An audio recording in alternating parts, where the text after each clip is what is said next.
It's quite extraordinary. Um, it's a mixture. I mean, it divides into two parts. There are some novels that are quite realist, like A Touch of Mistletoe, um, but there are others that are really uncanny. There are four that are distinctly uncanny and almost gothic, and they're probably the ones that are best known. And the one that's best known of all is The Bet's Daughter, which includes episodes of levitation. So there's a range of mood and atmosphere in her work, but throughout, her narrating style is very direct, and it immediately catches your attention. And she always opens her novels with extraordinary statements.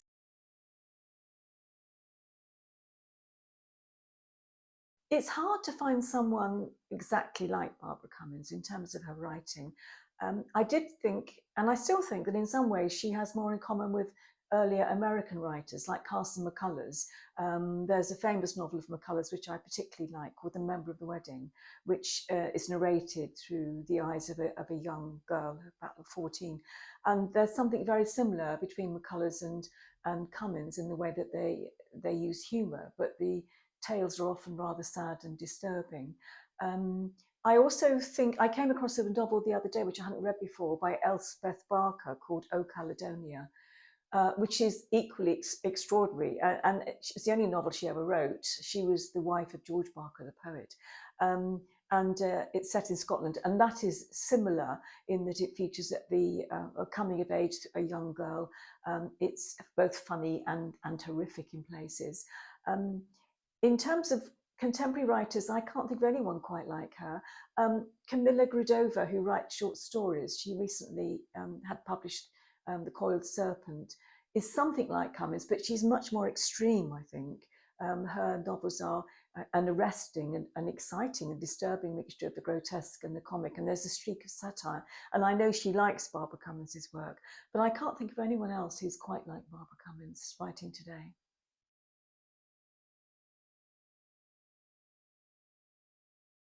It's an interesting question because there have been revivals of interest before, particularly when Virago reissued some of her novels in the 1980s.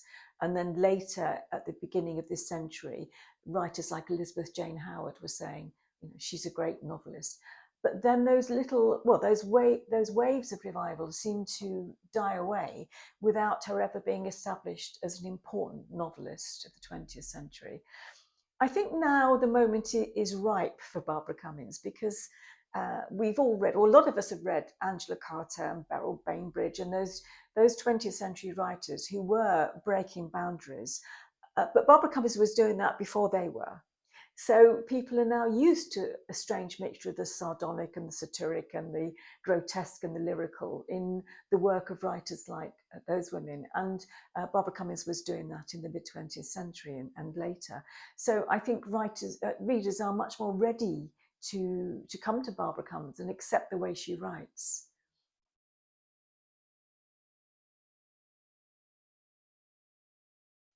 Not quite. I think it's always a bit dangerous to ally the persona of the author with the person the actual person who lived their life and wrote the books.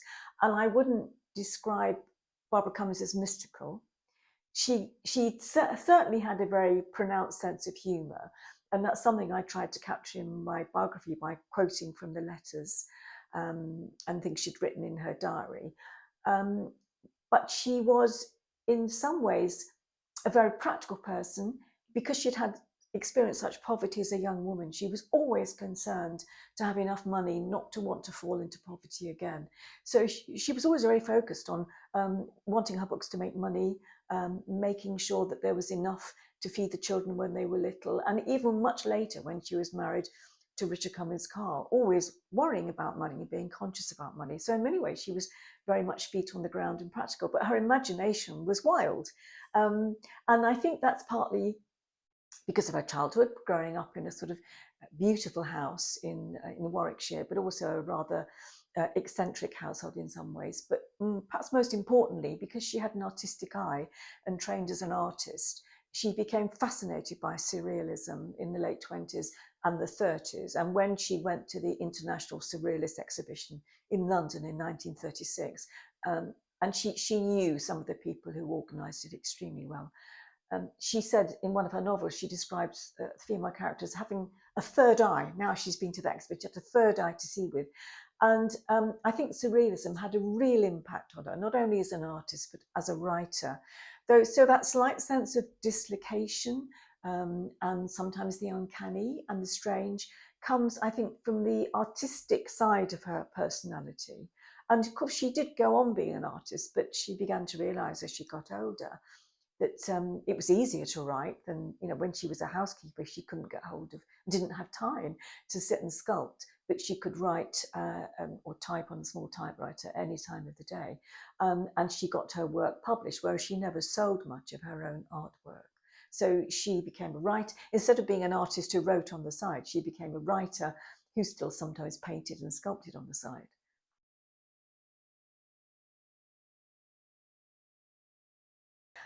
Finding the short stories was fascinating.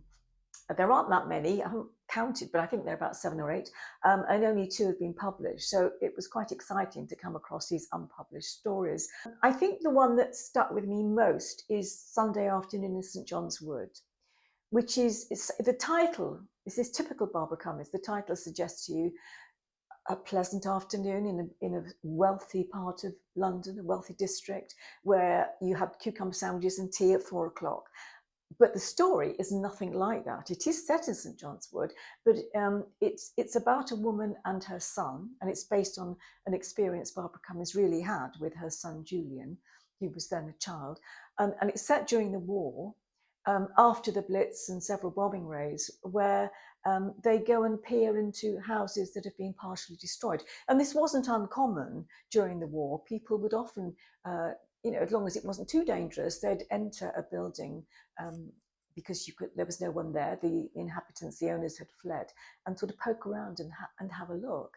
And they did this. And in one particular house, they came across these extraordinary things in the house: a Japanese doll, a mouse carved out of a corkscrew, all sorts of rather strange things. But the strangest thing of all is that on one of the window ledges, the mother finds, to her horror, a severed hand, which has become desiccated and dried, and she picks it up.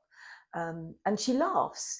And she and the little boy go home, and she thinks she ought to take it perhaps somewhere, to a police station or something. But in the end, she puts it in an old box. And they were going to bury it, but in the end, she finds it so distasteful and alarming. I think she just leaves it in the gutter somewhere. And when they get home, she throws salt over her shoulder to bring good luck, and she feels as if she's somehow been tainted with death and the macabre. And it's a very, very strange story, and it's very powerful because I think it captures a lot of what people go through in a war. They have moments of absolute terror and horror, and this poor person who lost her hand, it looked like a woman's hand apparently, who lost her hand, it probably died a horrible death. And the building is in ruins. So people see and suffer terrible things, but there are moments of almost comic hysteria, which is like doctors talk about, the relief of laughter when you're facing something really disturbing. So that story stays with me. Other stories are very good too. In particular, one about a child. Well, there are 2 or 3 about children. She was very, very good at seeing through the eyes of a child. And she told Ursula Holden, one of her writing friends, much later in life, that she thought children saw things truly. It's almost a Blakean idea, a romantic idea, that children have a clearer vision of reality in the world than adults. So she was very good at writing through the eyes of a child. And of course, her first book, Sisters by a River, is all seen through the eyes of a child.